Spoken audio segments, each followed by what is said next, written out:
Slovenije. Dan žena je mednarodni praznik žensk. Je dan praznovanja ekonomske, politične in socialne enakopravnosti žensk. Na ta poseben dan vabim državnega sekretarja, magistra Miloša Bizjaka, da nam govori vse zbrane. Prosim.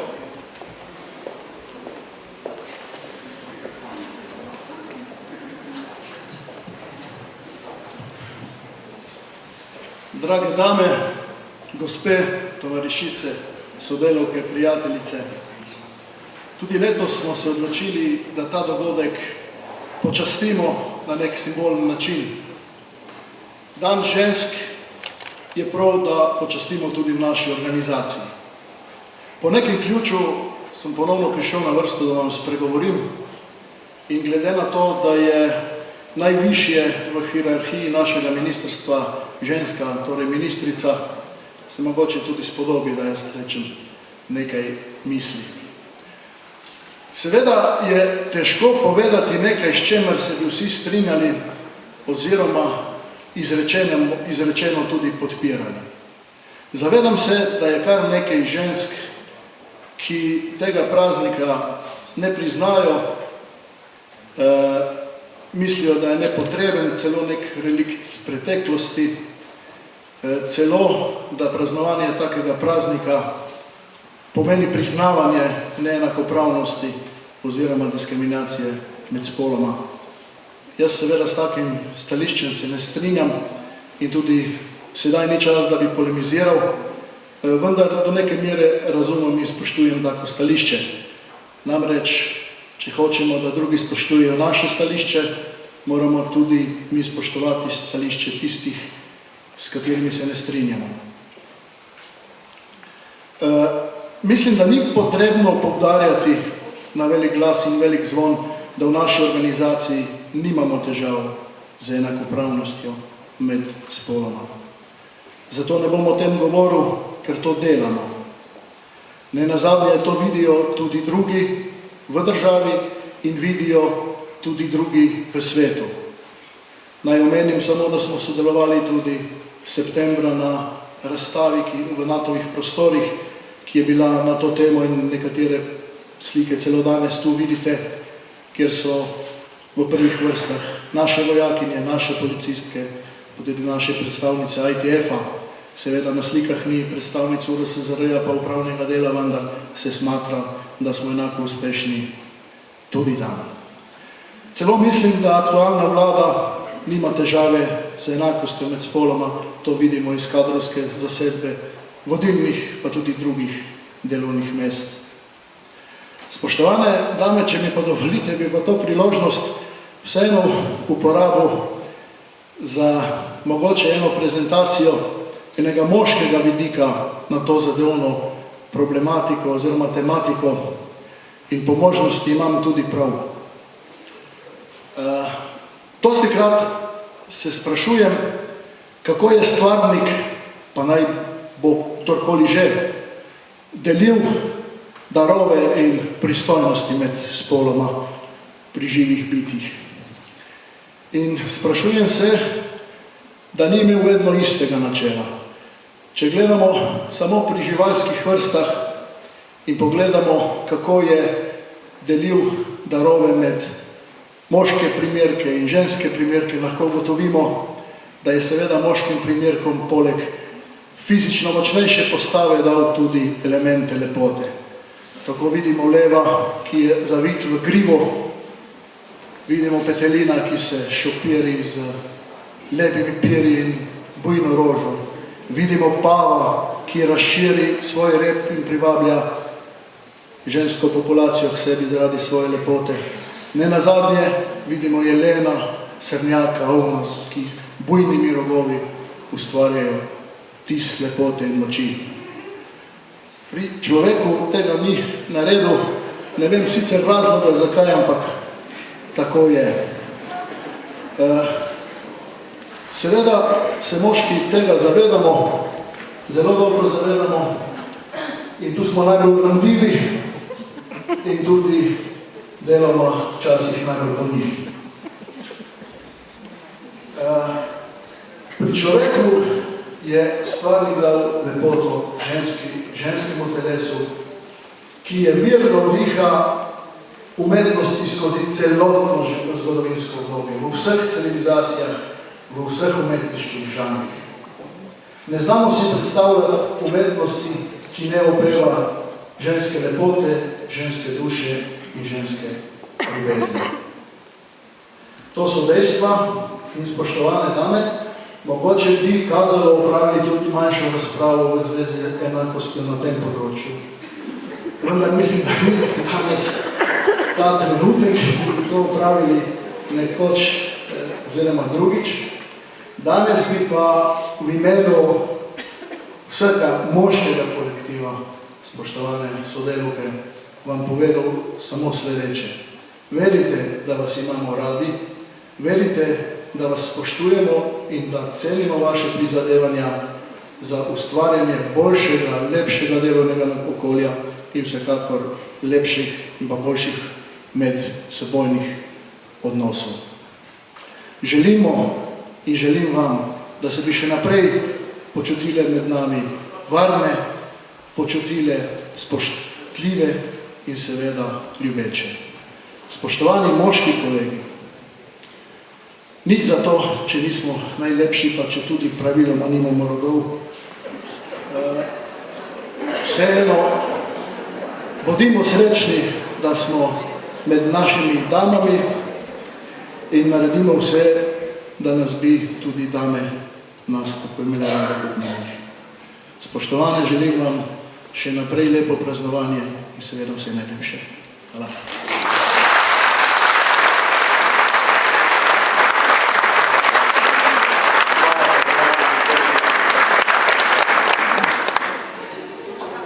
So dneva, so leta in so pomladi.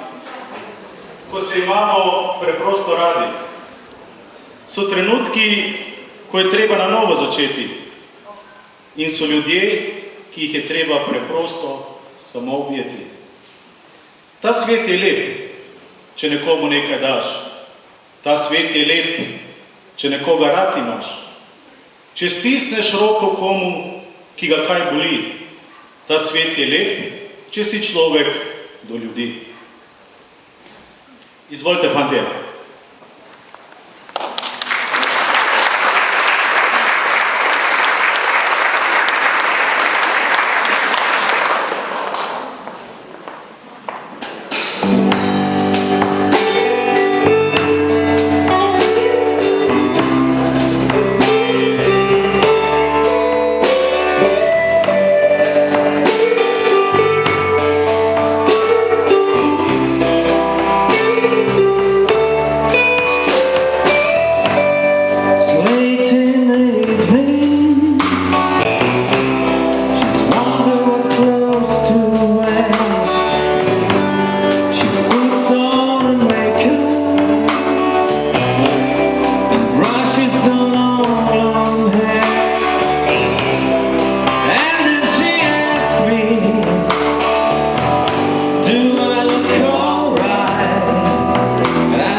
go home now,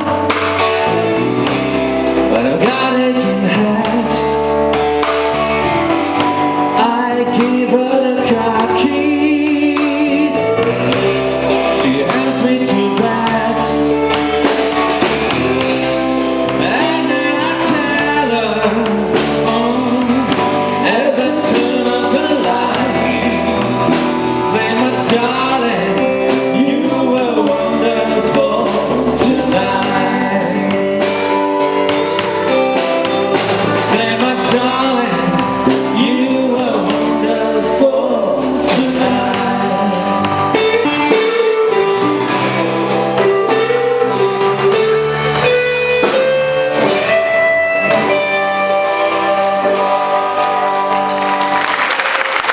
Iskreni glas,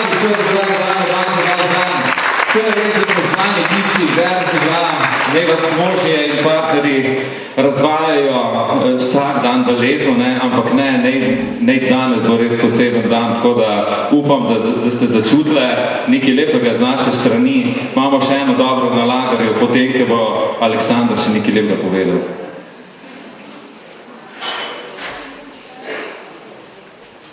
Moja bo malo bolj nežna. Pavčko obožujem, zato sem ga tudi danes predvidel. Brez zamere, ampak mislim, da je naš velik človek. Ko hodiš, pojdi zmeraj do konca. Spomladi do rožne cvetice, poleti do zrele pšenice, jeseni do polne kunice, po zimi do snežne kraljice. V knjigi do zadnje vrstice, v življenju do prave resnice. V sebi do rdečice čez eno in drugo lice. A če ne prideš, ne prvič, ne drugič, do krova in pravega kova poskusi, novič in zopet in znova. No, fante, zdaj pa še eno vi, pa bo malo bolj veselo.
S tem smo zaključili uradni del današnje prireditve. Dovolite, da vas povabim na pogostitev in prijeten klepet. Ob odhodu bodo pripadniki garde Slovenske vojske vsem sodelavkam in pripadnicam podarili rožico v znak spoštovanja in zahvale. Spoštovane, uživajte svoj dan!